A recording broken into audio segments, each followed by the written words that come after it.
Hello, everyone. Welcome. We're just giving folks the opportunity to enter the Zoom room, and we'll get started in a minute or two. Glad you're here.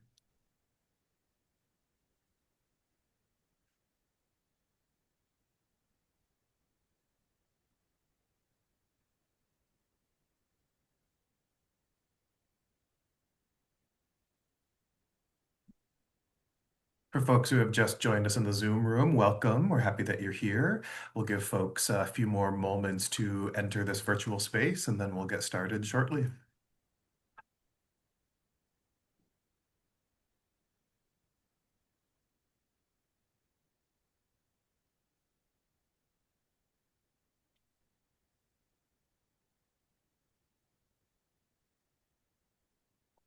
Hello to folks who have just joined us. Welcome. One last announcement. We'll just give folks about 30 more seconds to enter the virtual Zoom room, and then we will officially get started. Thanks for your patience.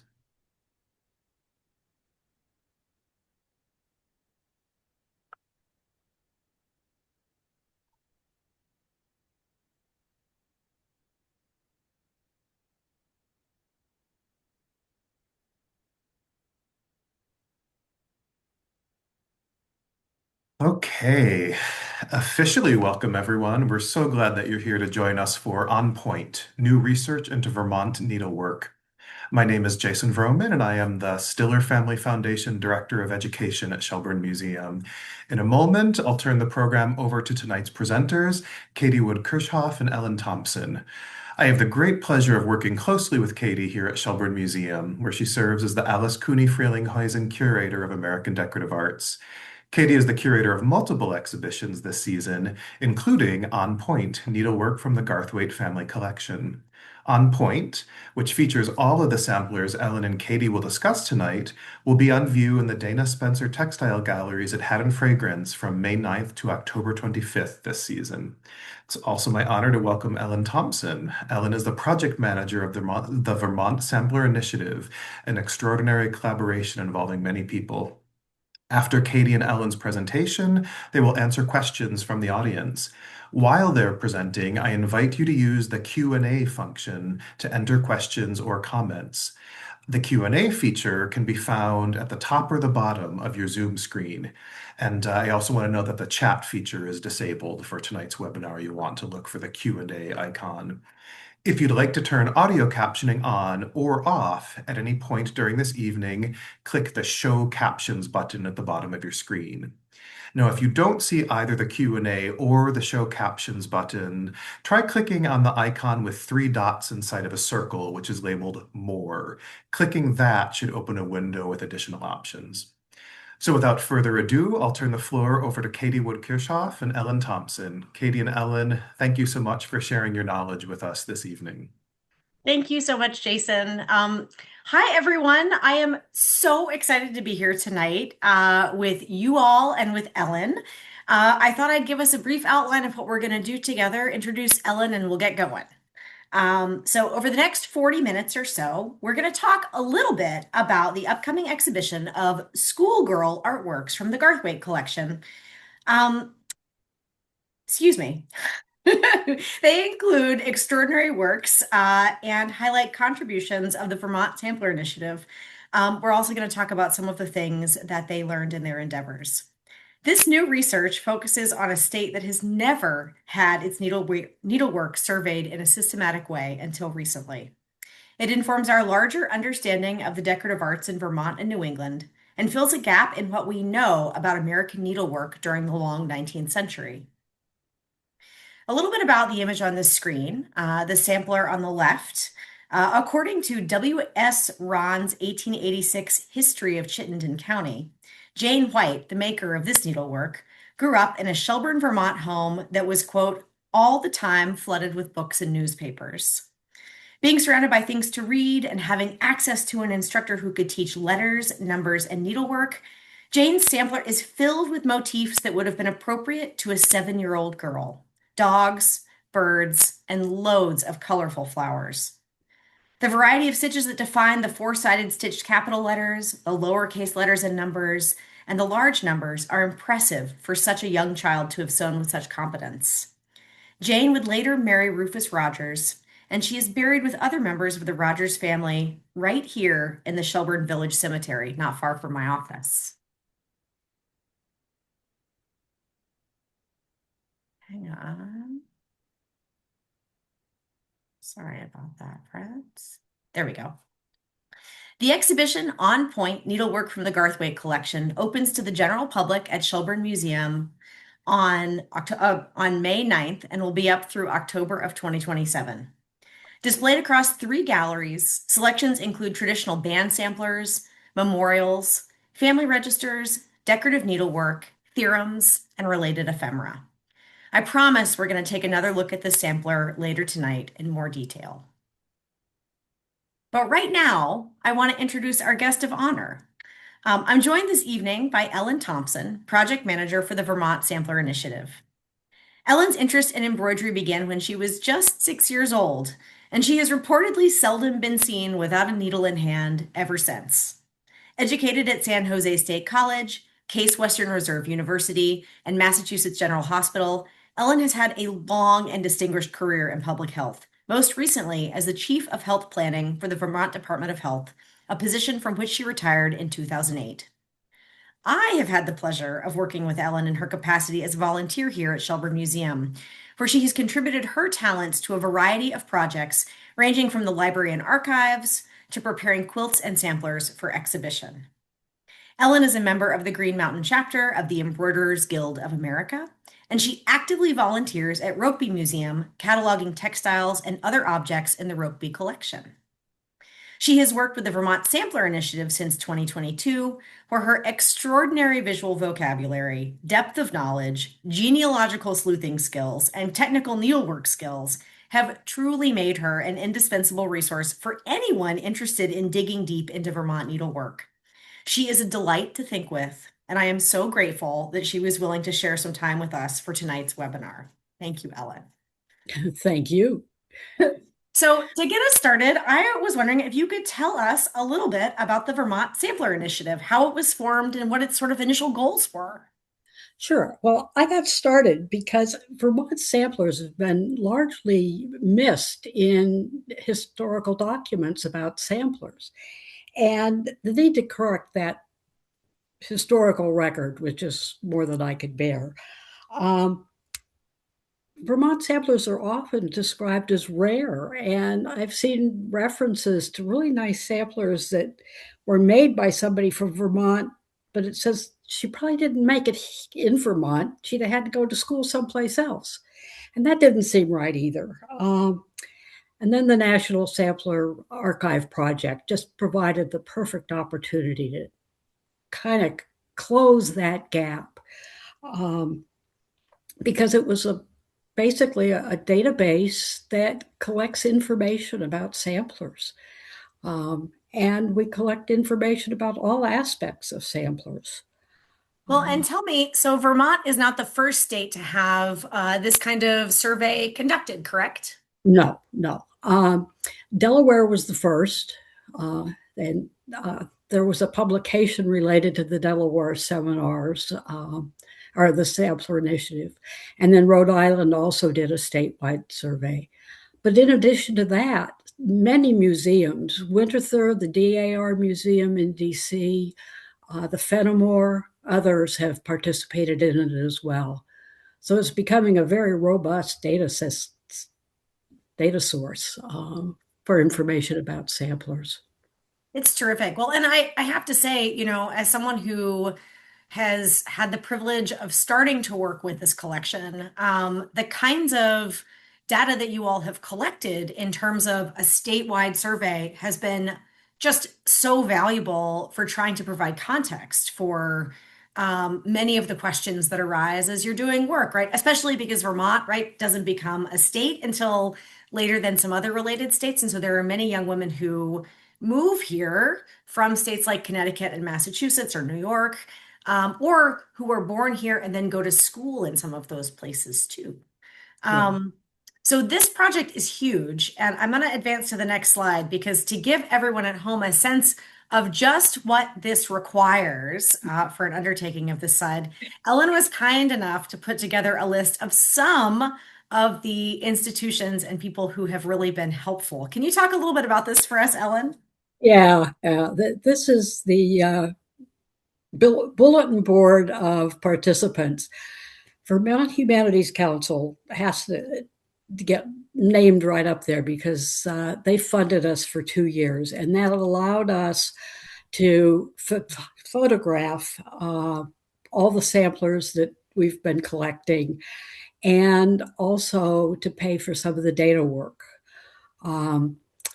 Volunteers, we have over 75 volunteers that have spent sometimes just a day at a sampler identification day. Others have spent dozens and maybe even hundreds of hours researching family history and documenting that. And then Rokeby Museum served as our fiscal agent for the duration of this project. Have to name a couple of specific people, Lynn Anderson and Len Hatfield from the Sampler Consortium and the Sampler Archive Project, who were really the brains and the data behind the project. They're the ones that got it started and set up the database and so on. Michelle Pagan, who has been with me since day one, put in as many hours, maybe even more, and definitely many more miles than I've put on. And you'll hear more about what she's done later. And then just all the museums and historical societies that have shared their samplers with us. It's just been phenomenal, the level of participation and help that we've gotten from people. I love that. One of the things that I like about looking at this slide, and as you and I have had conversations around this material, is, if you study needlework or the schoolgirl arts, right? You know that the way that many of these young people were making these items was through the instruction or the tutelage of other helpers in their lives, many of them women. And the kind of the mentorship that is modeled through these items, I think there are a lot of parallels in the kind of work and research dredging up much of this evidence and collecting it in a usable way. So it's really nice to see all of this in one place. Yeah, it So is. I thought to kind of show folks at home a little bit more what that process looks like. Ellen, you were kind enough to share a couple pictures with me of sampler identification days. Do Yeah. you remember where this one is? Yeah, this is in Essex Junction a year ago last November. What you're seeing here is two volunteers. Chris is in the red jacket, Chris Andrews, and she is looking at the sampler, assessing the various physical components of the sampler, and dictating them to Fran Roller in the plaid shirt, who's entering that information in the database. To my right is Betty McKinnell, who's another of our volunteers, and she had a break, so she came in to join them and help with that process. But she's talking to Frank Hattleton, who's the owner of this particular sampler. And this sampler was his ancestors. So he had a lot of the family history what he shared with us. And at Sampler ID days, when we identify samplers, we talk to the owner about what they know about the sampler. As I say, Chris and Fran are documenting. We look at the back and the front. Backs are fun because they give us so much more information about the girl's skill with her needle, the colors of the original, help with the condition. They're just fun to look at. And this one, I don't know that it shows up real well on the slide, but you can see the difference between what's faded and what hasn't faded in the sampler. We also look at condition, and it's not hard to see that this one needs a little cleaning. What you haven't seen in these two pictures are the work of the photographer. We have a genealogist who collects the information from the family member, and the whole registration process. Uh, when we don't do a sampler ID day, people can just either email their photographs to us, or in the case of museums or others with large collection, we look at their photographs and do all of this by online. Wow.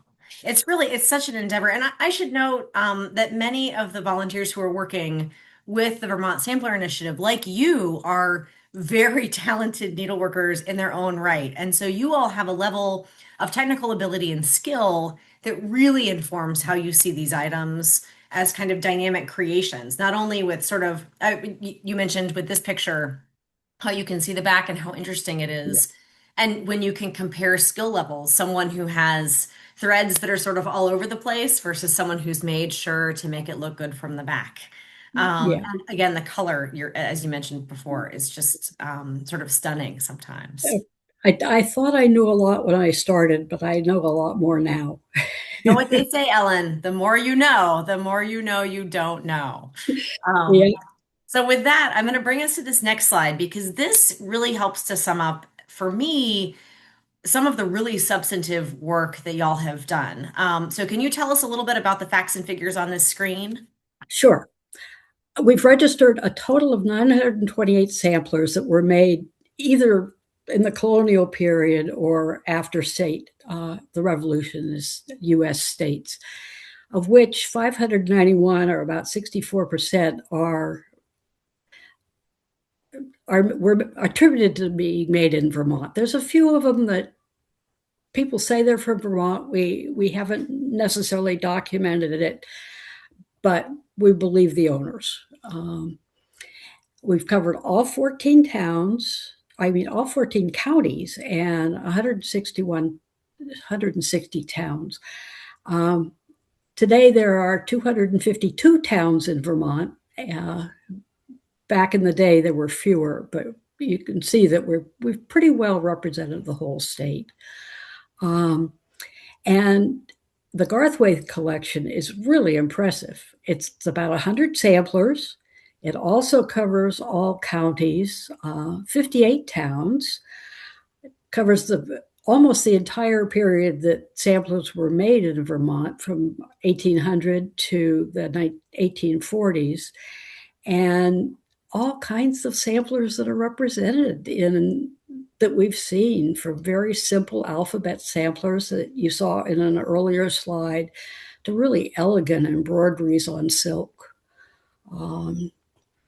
Yeah. And this little black box, the number of letters, 317, Sarah Ann Buell may not be the only sampler maker who counted her letters, but she's the only one that stitched them on the sampler. And I just think it is so cute. I love it. Well, and this is such a wonderful sampler too, because of that blue wool ground that it's on. It looks really distinctive in the gallery. Oh, yeah. And any embroiderer will tell you how hard it is to stitch on black.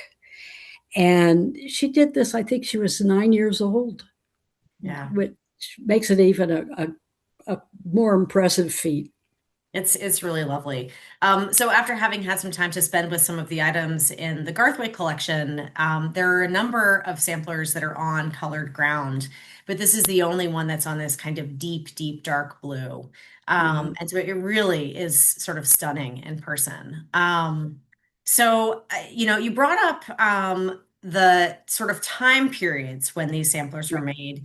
And when we were talking about how we wanted to organize tonight's conversation, you shared some statistics with me about this kind of time period when most samplers are being made. And you made this graph, and I thought it was so effective for understanding production and timelines, and then for thinking about the context for why these numbers are the way that they are. Do you want to tell us a little bit about what we're seeing on the screen? Sure. All the way off to the left, 3% of samplers made before 1800.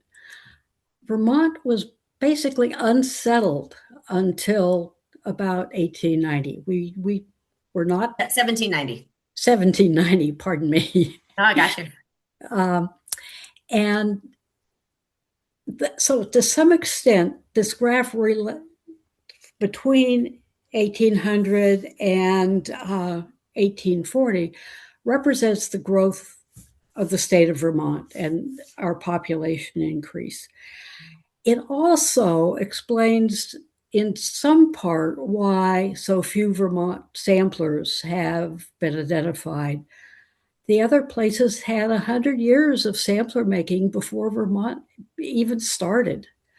Um, and I think that's something to keep in mind when you look at this graph.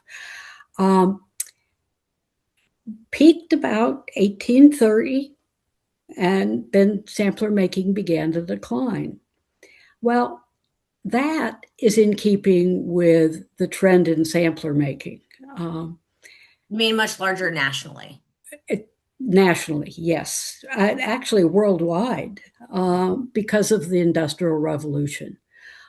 The changes in technology, which brought first the laundry pen. Before the laundry pen, women had to identify who owned the linens by stitching initials on them. Um, Now they could just write it with a pen and it would stay through the laundry. The laundry pen, the sewing machine, textile, inexpensive textiles just became available in the local general store.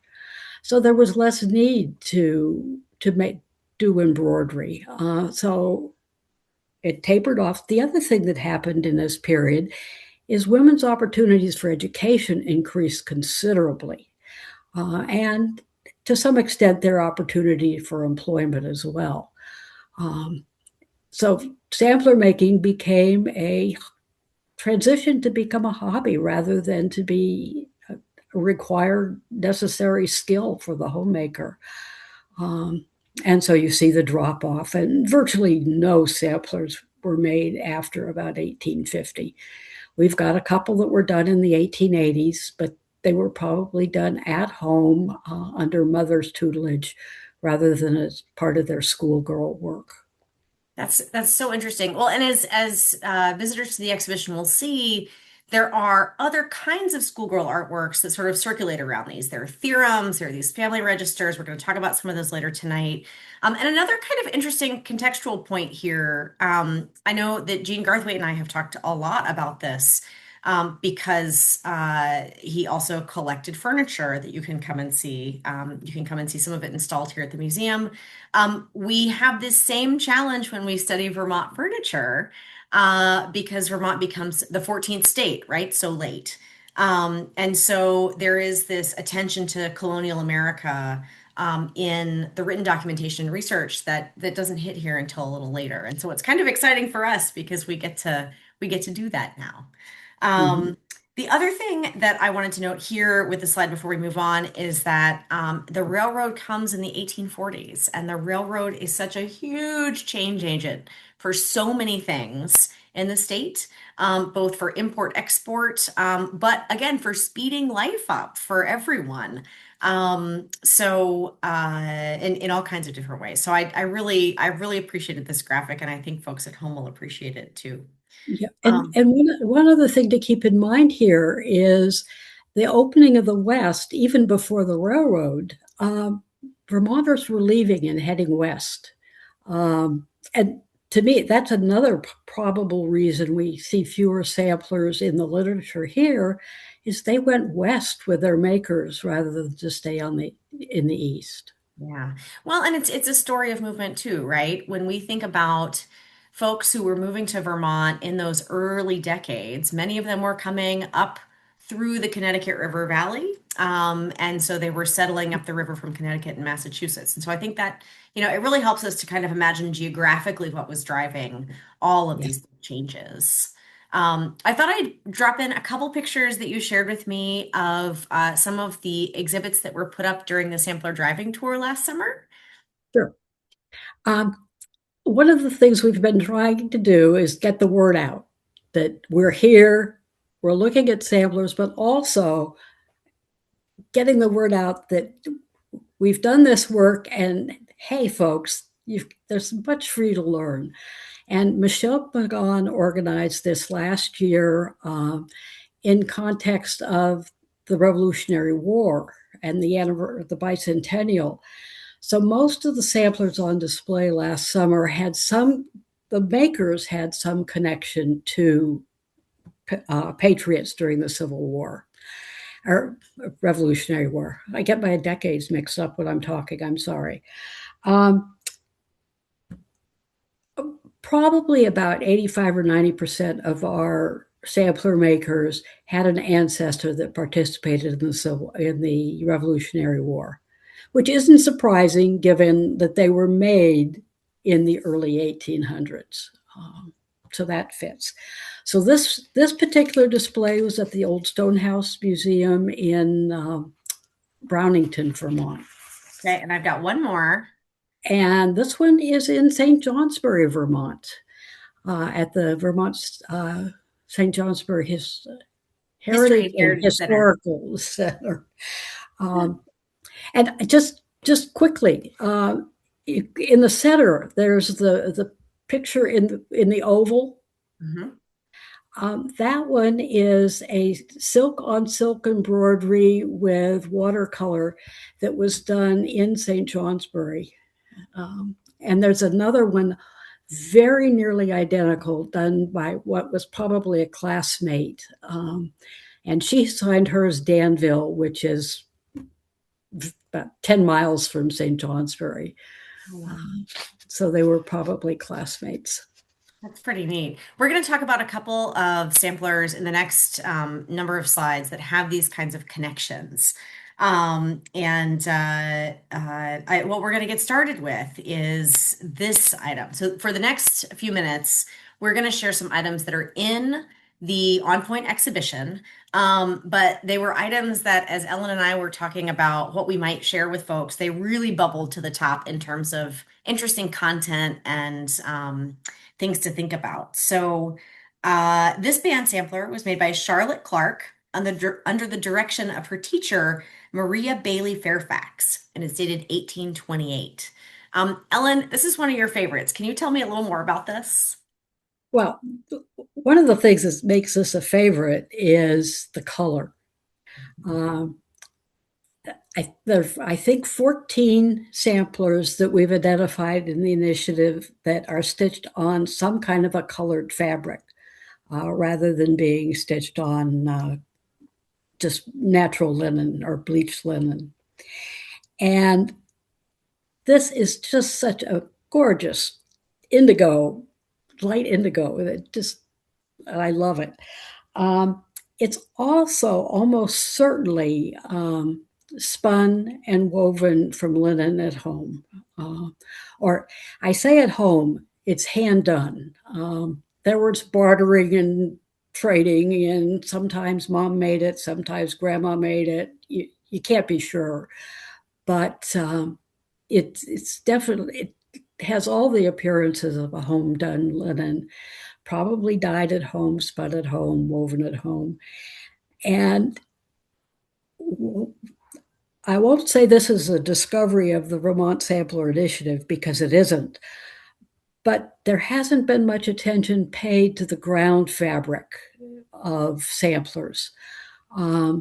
It's mostly linen, some cotton. It's hard to distinguish linen and cotton. It's hard to distinguish some homespun from non-homespun. But it's an area that I think needs more research because it speaks to the domestic economy and what was expected of women in the home. Absolutely. Well, and this plays into a couple of bigger issues that are going on right now in terms of research on Vermont material culture and agriculture.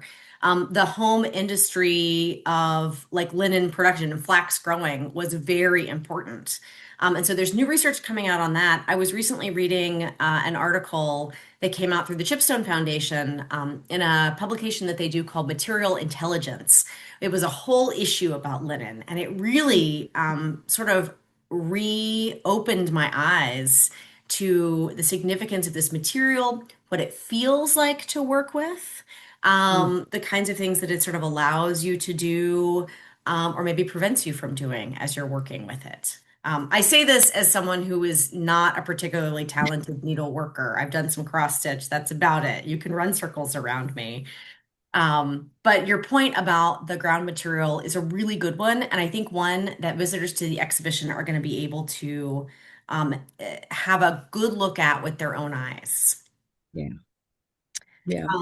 Oh, so I thought after this, the one that I would share is this fabulous memorial. So I wanted to share this for a couple reasons. First, a number of the samplers that are in the exhibition that came to us in the Garthwaite collection are in their original housings. So these were often custom made frames that would have been made at a fancy shop, ordered specifically for the needlework in question. This one is an Aigle frame that has these lovely foil stars around the four corners. And uh, Anybody who's been into a gallery with me knows that I get really excited about light and how reflective items work in a dark space. And so if you imagine in the 1840s, this hanging on a wall with any kind of low light flickering off those stars in the corners, you get this wonderful reflective quality that then is kind of magnified with the silk work, right? This luscious shawl that the mourner is wearing. What do you see when you look at this, Ellen? Well, the first thing I saw were those foil stars. That you just can't miss them. But it's a classic memorial sampler, and it has all the things that you expect to see: the urn, the memorial, the weeping woman, um, and it it reminds me of a statement from Betty Ring, who was a sampler researcher years ago, who said that memorial samplers were less about active grieving than they were about the fashion of making memorial samplers. Because Marion has done a memorial to her brother who died many years before this sampler was made. Um, but it is beautiful. And Marion was a fascinating woman. She attended both St. Johnsbury and Peacham Academies here in Vermont, which is so this is another Vermont made silk embroidered sampler. Um, but and she never married. She became a teacher, and after the Civil War went down south and taught freed slaves for several years before moving to New York City, where she worked in the juvenile asylum, which I'm assuming was a home for troubled kids. I don't know. And then moved out to Chicago and had a similar job out there. Came back, retired to Vermont. I Uh, love her story. I mean, what a spitfire, right? well, yeah, She was gonna do it her way. and When she did. Oh, sorry, go ahead. I just said, and she did. She really did. If you all at home take a close look at this, one of the kind of unusual things about this memorial is if you look at the background behind the main party, right, the urn and this very sad figure, you can see a really unique landscape. If you look back, you see the kind of green rolling hills of Vermont, and what you see just kind of back here, there we go, is a field of either hay or wheat, something that has been planted. So we're in the spring. You've got this big tilled, productive field that is growing something from an agricultural perspective. And then down around the bottom of the circular frame of the needlework, you see these very specific plants. So on the far left, you see some thistles. In the center, maybe a violet or a forget-me-not. But you have to think about these sort of cultures of mourning and all of the different representational meanings that all these different sort of elements might have had for a maker and for the people who were seeing it afterwards. So, since we're talking about teachers, Ellen, this is some wonderful research that one of your colleagues has gone through. Will you tell me a little bit about what we're looking at on the screen? Yeah. What you're looking at is 3 advertisements for schools for girls' education. These were compiled many years ago by Sheldon Zhang, who has been really active with the Sampler Archive Project. And she spent, I would never want to guess how many hours going through newspapers and copying off the ads. Um, but what these 3 particular ads tell you is school choice for parents was the game in those days. If you wanted your daughter, first of all, I need to say Vermont had Vermont's 1777 Constitution required that every town provide primary education for both boys and girls. It was the first state or the first place in North America to do that.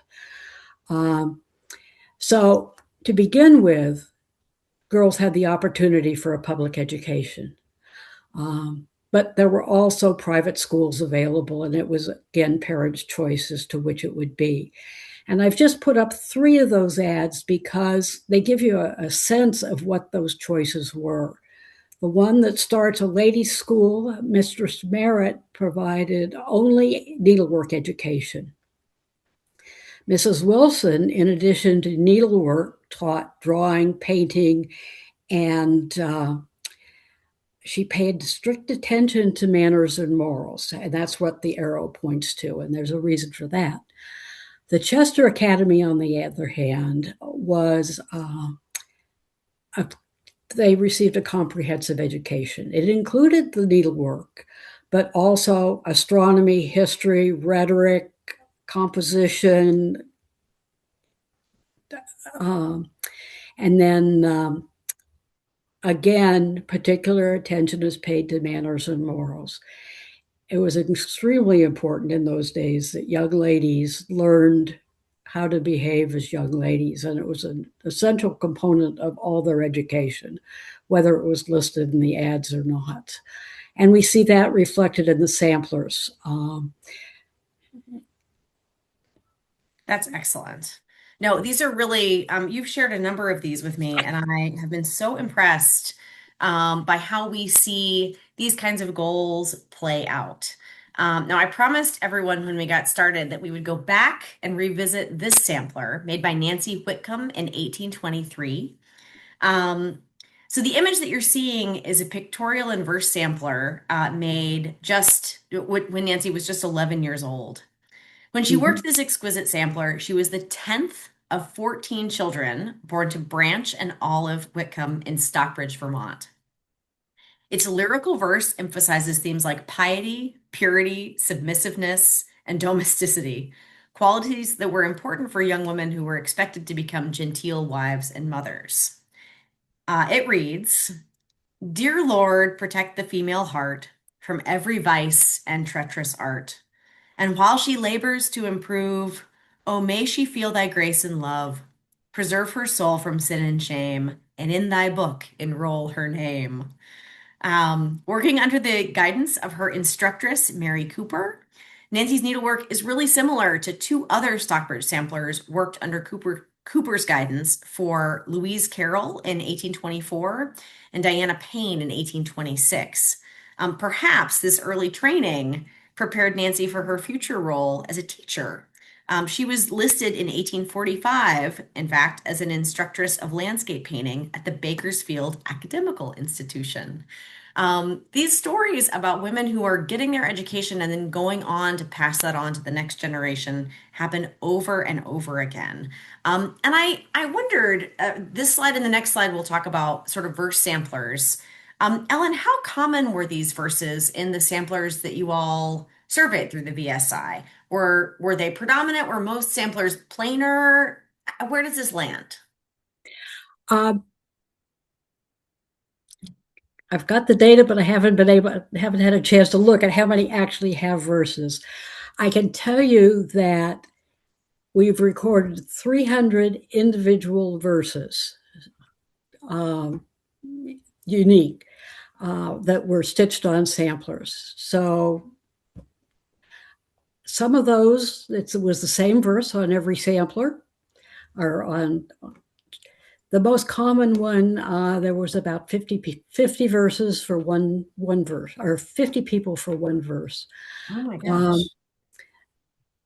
Verses about that kind of reflect piety, religion, religious belief, by far the greatest number, but followed closely by the need to be virtuous and Well, and here, I'm going promise to tee this to. next one up. I'm How about sorry? this one? I'm going to tee this one up for you Oh, yeah. then. Yeah. Okay. Yeah. This one, Rebecca Reed, Becca Reed, is how she signed it. I can't read it, and Oh, I I don't. got you. I got you. So the verse reads, Beauty soon grows familiar to the eye. Virtue alone has charms that never die. It's Yes. wonderful, and it's a delight to read. She has situated the words on the sort of left and right of her initials. And you mentioned to me when we were talking about this that there are four that were made in Putney that have a similar design to this one. Yes, the three central motifs here: the basket of flowers, which the basket is seen pretty on a lot of samplers. But then there's the two planters on each side.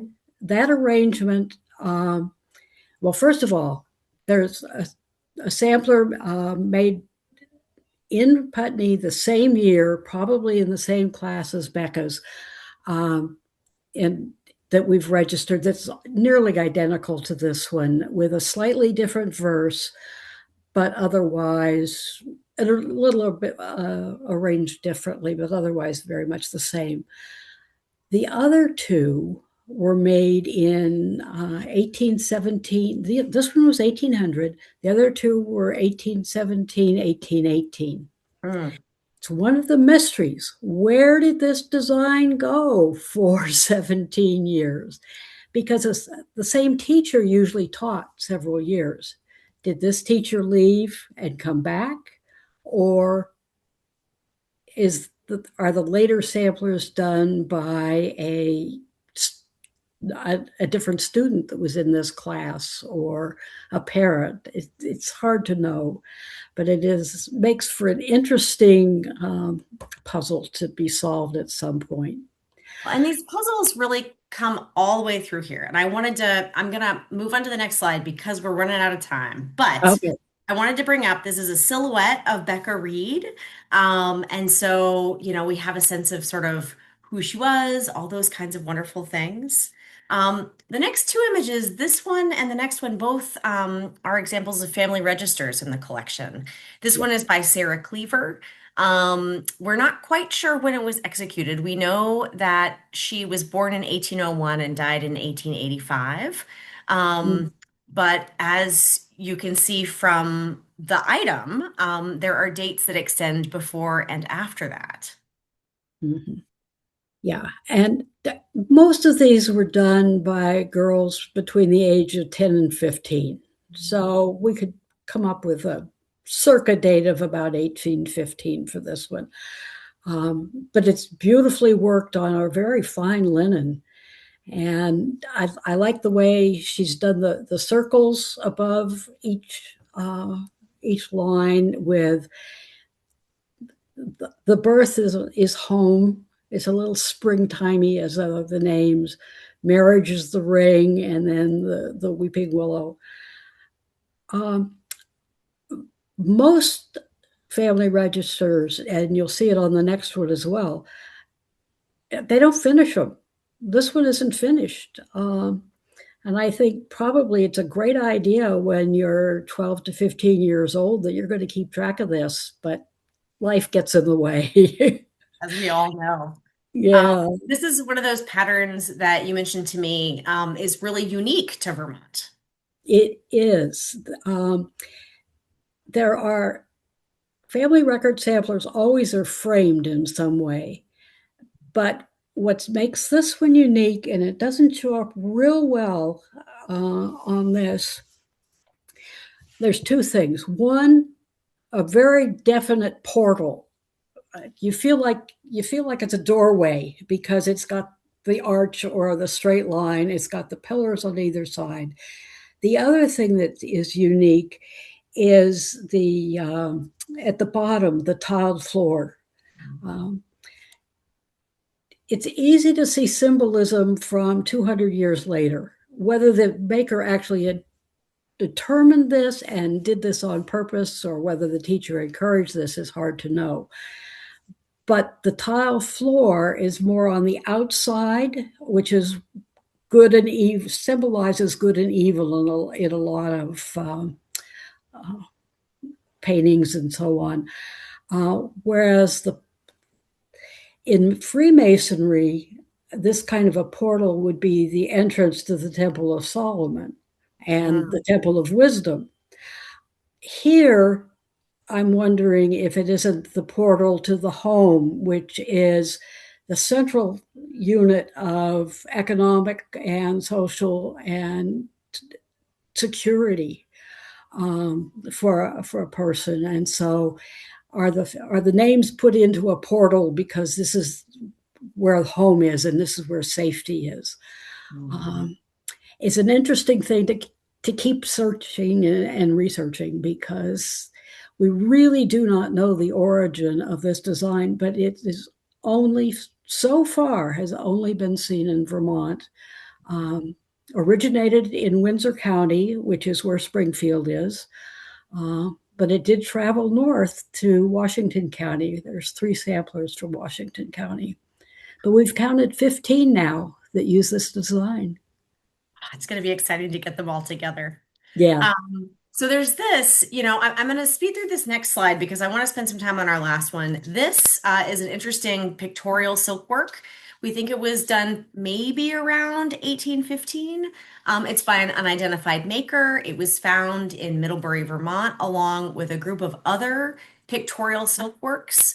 And for those of you at home, if you take a close look at the bottom of this image, you'll see that sweet little family of ducks. There are also these sheep. This is an image that was probably taken from a print source.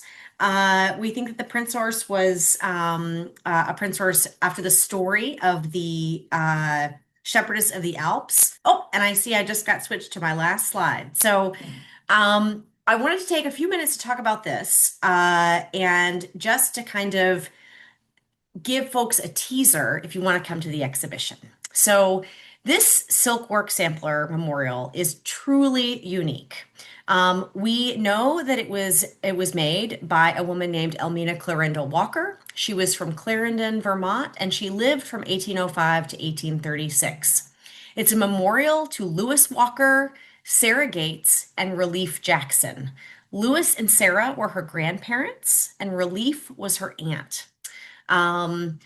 What you can't tell from the picture on your screen probably is just how bananas this silk work is.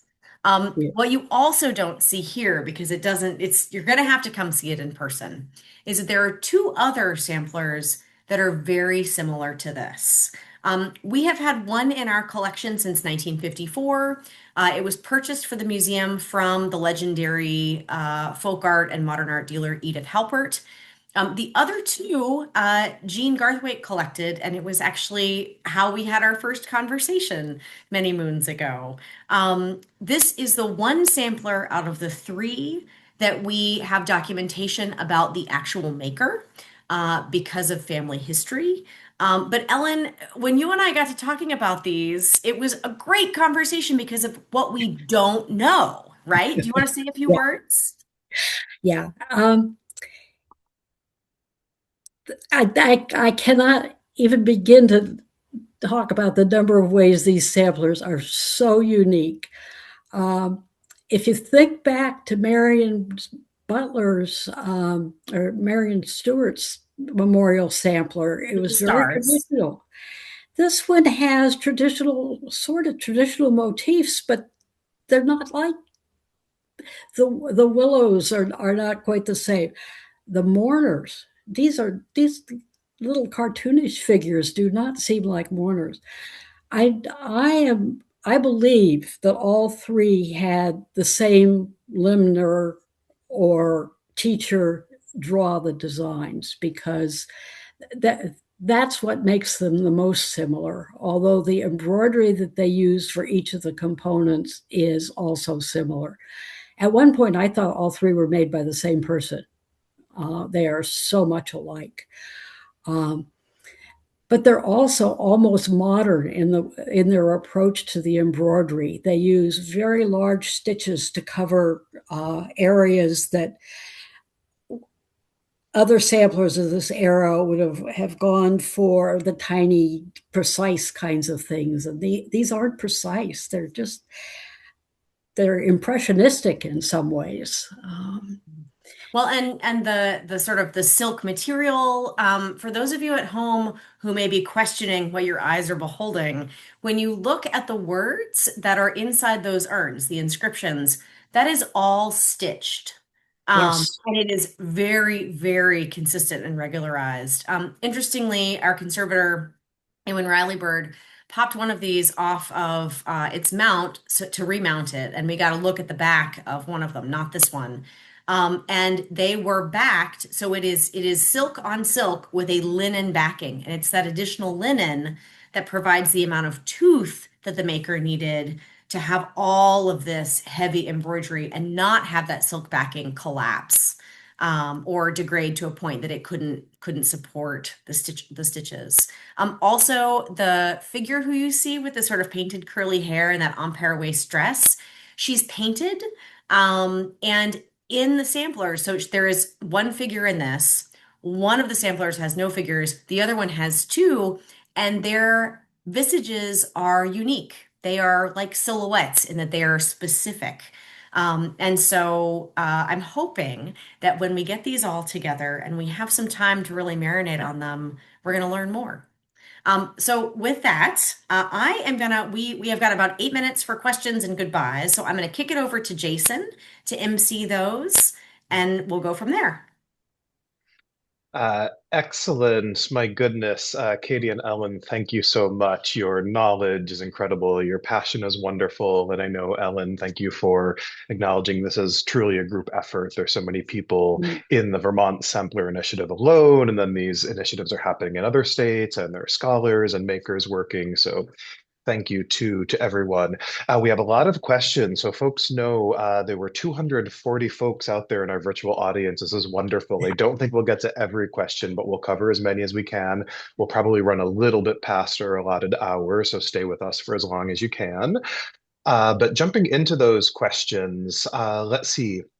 Where will we start? Well, I just wanted to let folks know, Katie and Ellen, that our audience was particularly appreciative of all of the information you were sharing, lots of expressions of thanks for your work and appreciation of this beautiful, beautiful handiwork of these incredible young people who made these samplers. I wanted to share a comment from Bridget. She says, "This looks like such rewarding work." And I wanted to note, I think that could be either the making of the samplers or the kind of cataloging and researching of them. So thanks for that. There were a few questions about the Vermont Sampler Initiative overall. So I'll start with those. And share information and Ellen, tell me if this is right. If folks want to be in touch with you directly, they can email samplersvt@gmail.com. Correct. So plural, samplers, SAMPLERSVT@gmail.com. Deborah wanted to say thank you for a driving tour that the initiative proposed in 2025, traveling to different institutions.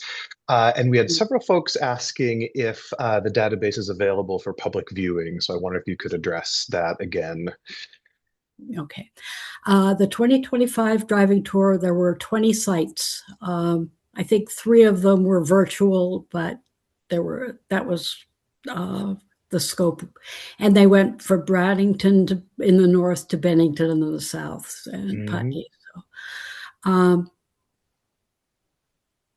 Oh, when will And this folks are be curious on? if there's an Yeah. overall website or ways that they can access the work you've done in the Our database. our work is not on site yet. I'm hoping that some of it can go up soon, but we keep adding more to it, and we'll continue to add samplers as people send us information about them and get in touch with us.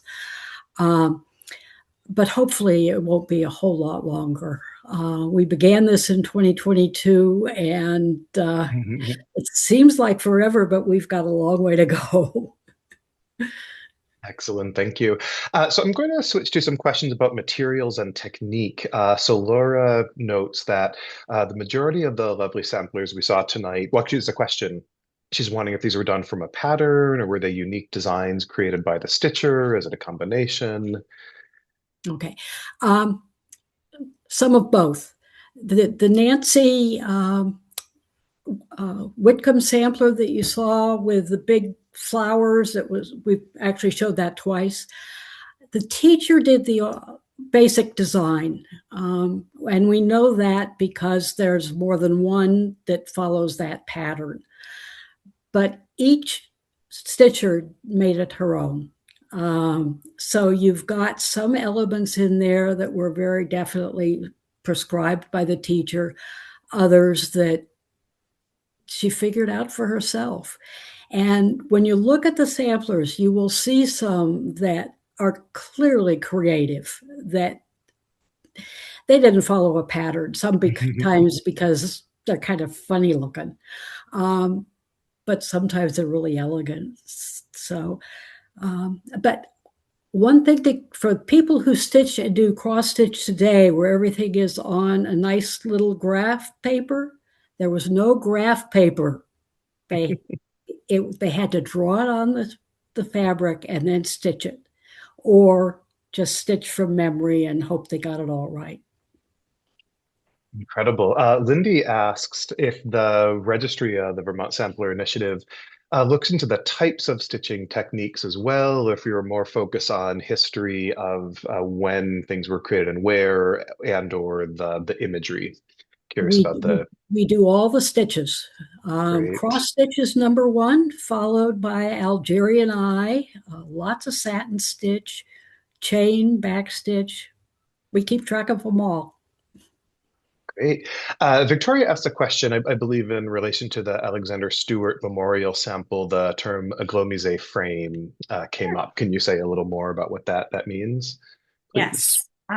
Yeah, for visitors to the museum this year, you're going to see a number of fabulous Eglomise items, both in On Point and in Buried and Alive. Eglomise is a French word basically meaning reverse painting on glass. And so you get a nice shiny surface with a kind of decorative border. Sometimes, if it's an image like a portrait, it's painted from the reverse, so the highlights are first and then the background. But for most of these frames, we're talking about gilding and black paint. Excellent, thank you.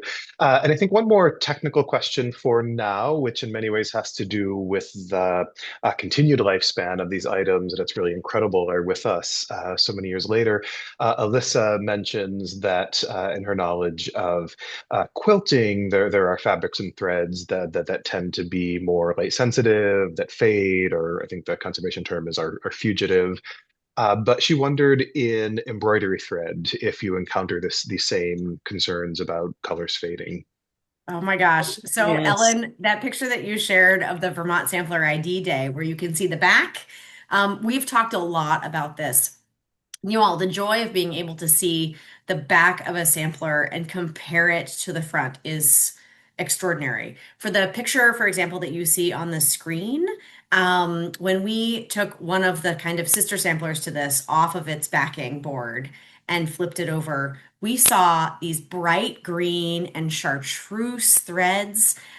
If you see here the kinds of bellflowers that are sort of looped around the urns in this sampler. You see sort of blue and white now. There is a bright pink, almost hot pink thread that runs through that. And so Awen Riley Bird and I have talked a lot about maybe some digital reconstructions of these that would take some of the colors that are on the margins or that are less faded and try to overlay them so we get a sense of what they look like. But Ellen, I'm sure you have something to add here too. Yeah. Well, all of these were natural dyes, and the natural dyes just begin to fade over time. So some of it is just natural loss. But these were samplers were the refrigerator art of the era.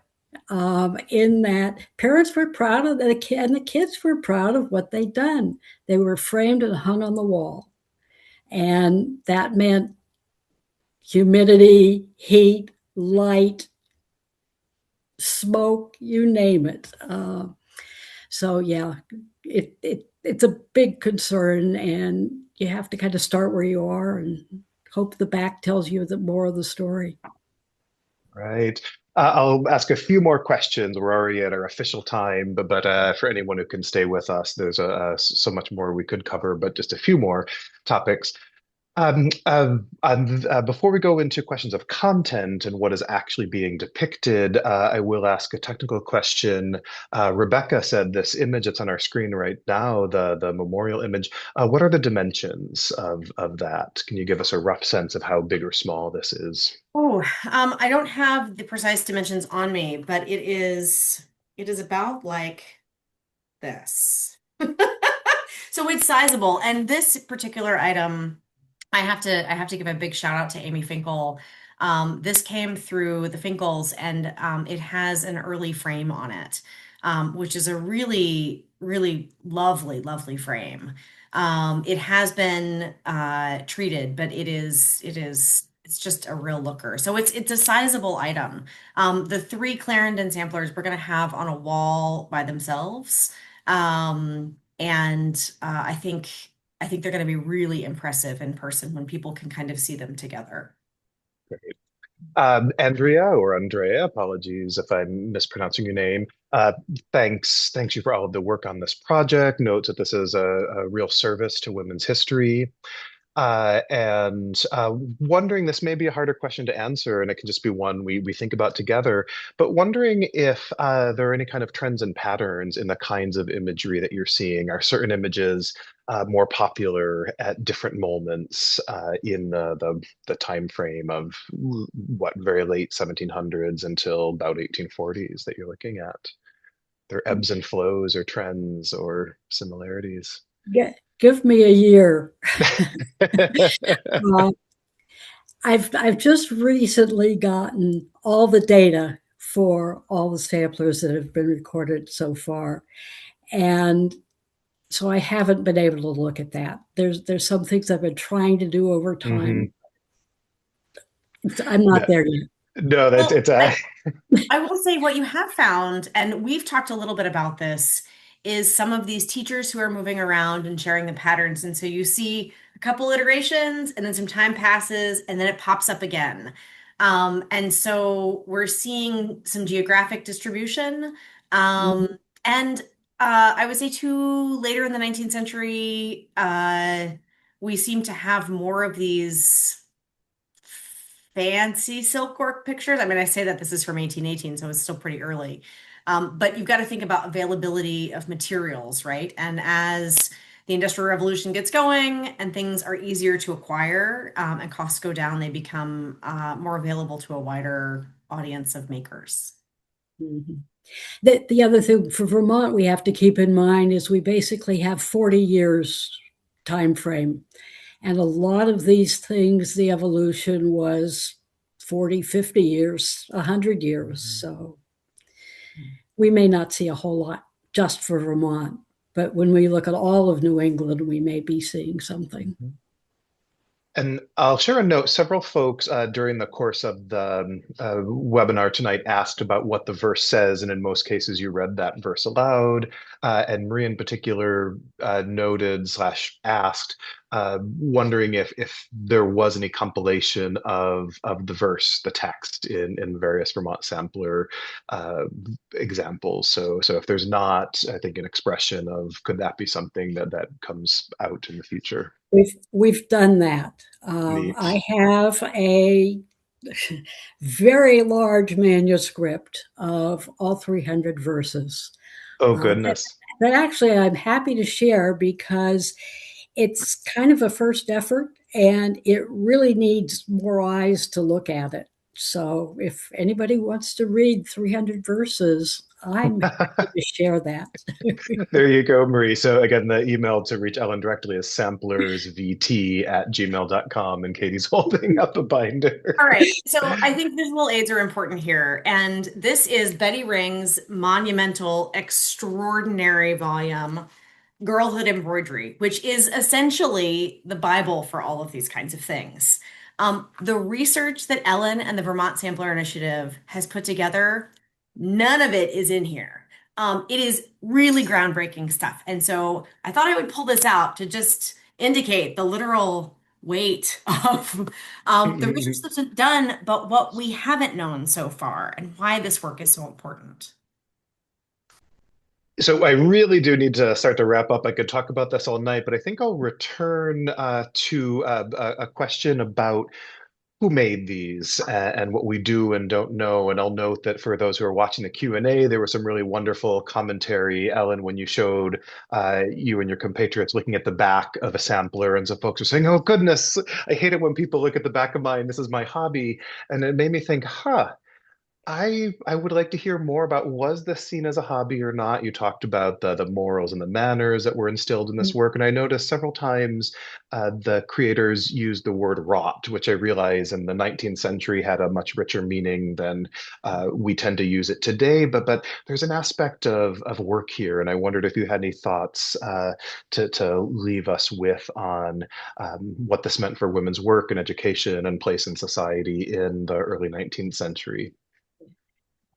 The samplers give us such a little narrow window of what their life was like. My impression is their lives were pretty constrained, that the expectations were high, and there were a lot of boundaries around what a young girl couldn't do. Domesticity and the home life. Education was for the purpose of preparing her for her career. But her career was pretty much limited to wife and mother. After the 1920s, it began to expand so that teaching became much more of a career option. Though, again, that was really for women who didn't marry. And so the focus was on the domestic arts. And even when they had a comprehensive education, it was so that they could be a better wife to their husband and manage their household in a more sophisticated way. I haven't spent enough time really researching and I don't, there's probably literature out there that talks about the expectations of young girls that would either add to or kind of soften my limited view. But the samplers are fun because this is one area where it's clear they were encouraged to be a little bit creative. Every sampler is different. They Even with the same pattern, they use different colors, they arrange things differently, they change the wording on verses. It was their opportunity to create and to kind of push boundaries if that was who they were. That there weren't any in this particular group tonight, but there are some that I just love because they are so out of the bounds of what you normally expect to see. Katie, thank you, Ellen. Katie, anything you'd like to add before I wrap up? No, I'm good. Great. Yeah. Well, Kitty, if you could advance to the next slide, I want to thank our audience for these excellent questions. We had folks tuning in all the way from Vermont to Tennessee to Sao Paulo, Brazil, and I'm sure many other places. If you could go back, actually, one, Katie.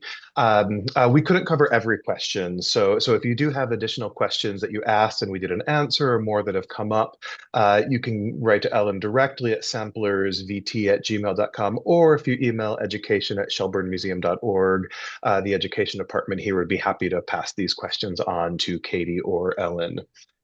So again, Katie and Ellen, please accept immense appreciation for your time tonight, but especially all the painstaking work that you and many others have done to shed light on these incredible stories. And I also want to thank Isa, our fantastic colleague who's been running the webinar behind the scenes. And Katie, if you could advance one more slide for me, please. I do also want to acknowledge the role that the museum's members and donors play. It's their generosity that makes it possible for us to offer this evening's event and many other virtual and in-person programs free of charge. So I thank you very much. If you'd like to support the museum or become a member, please visit shelburnemuseum.org and click the Join and Support button. So, last reminder that for those who can join us at the museum in person this season, we'll know you'll love seeing the many incredible works of fiber art on view in On Point, needlework from the Garthwaite Family Collection, and in another exhibition called Varied and Alive, New and Rarely Seen Treasures from the collection. So those shows and a number of other exhibitions open on May 9th when we kick off Shelburne Museum's 2026 season with a free community day filled with gallery talks, art making, games, music, and more. So for more information on opening day and other exhibitions and events, I encourage you to visit the museum's website. And was there anything else from Katie and Ellen that you wanted to share before we say goodbye? I have a No, quick extra thank you. Hmm. So the exhibition On Point is made possible by the generous support of Donna and Marvin Schwartz and Todd R. Lockwood. So thank you all.